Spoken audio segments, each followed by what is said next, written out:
आगे के वर्णन में महाराज ये प्रसंग कहां पे चल रहा है कि नैमिषे निमिषक क्षेत्रे ऋषयः शौनकादयः।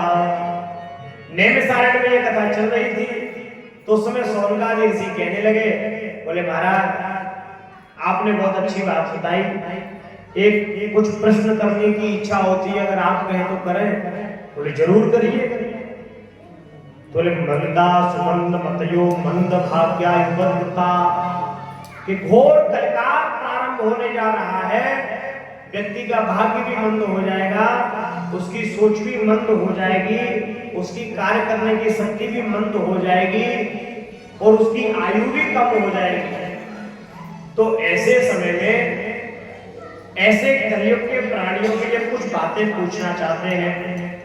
पहला प्रश्न तो यही किया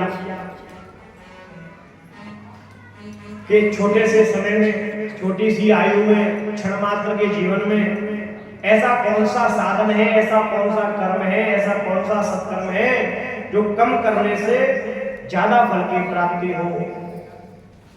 दूसरा प्रश्न किया, बोले महाराज हम लोगों के सिद्धांत में अनेक धर्म शास्त्र हैं, 4 वेद हैं, 6 शास्त्र हैं, पुराण हैं, तो ऐसा कोई पुराण हो जो एक को पढ़ने से सभी का फल उसमें प्राप्त हो जाए, वो हमको बताइए।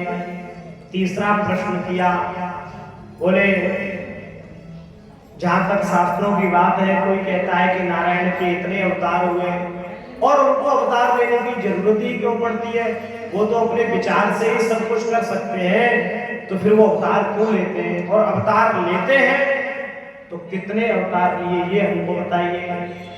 चौथा प्रश्न किया, बोले अवतार ले लिए तो उन अवतारों का हेतु क्या था, कारण क्या था, किस कारणों से, किन किन कारणों से नारायण अवतरित होकर के धरातल पे आए, वो और कौन कौन सी लीलाएं की, वो हमको सुनाइए। और अंत में वर्णन क्या है कि जब संपूर्ण लीलाओं को समाप्त करके श्री नारायण इस भूमि से अपने धाम को प्रस्थान करते हैं तो धर्मम कह शरणम गतः, धर्म किसकी शरण में जाता है, ये भी हमको सुनाइए। अब श्री सूत जी महाराज बोले, ऋषियों आपने प्रश्न तो बहुत अच्छे किए, इन संपूर्ण प्रश्नों के उत्तर देते देते श्रीमद् भागवत कथा पूर्ण होती है।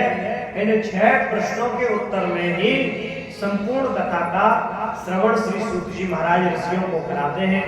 इन्हीं 6 प्रश्नों के उत्तर 7 दिन में दिए जाएंगे, आप लोग उनका भलीभांति श्रवण करें।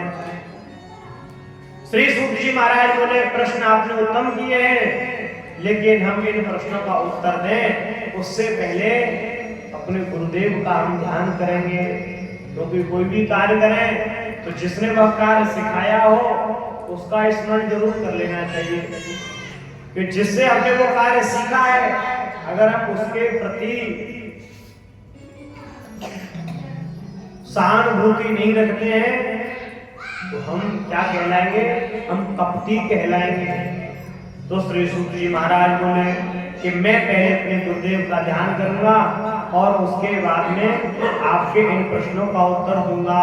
बोलो श्री सुखदेव जी महाराज की। आइए, ऐसा वर्णन किया है, यम प्रव्रजन्तमनुपे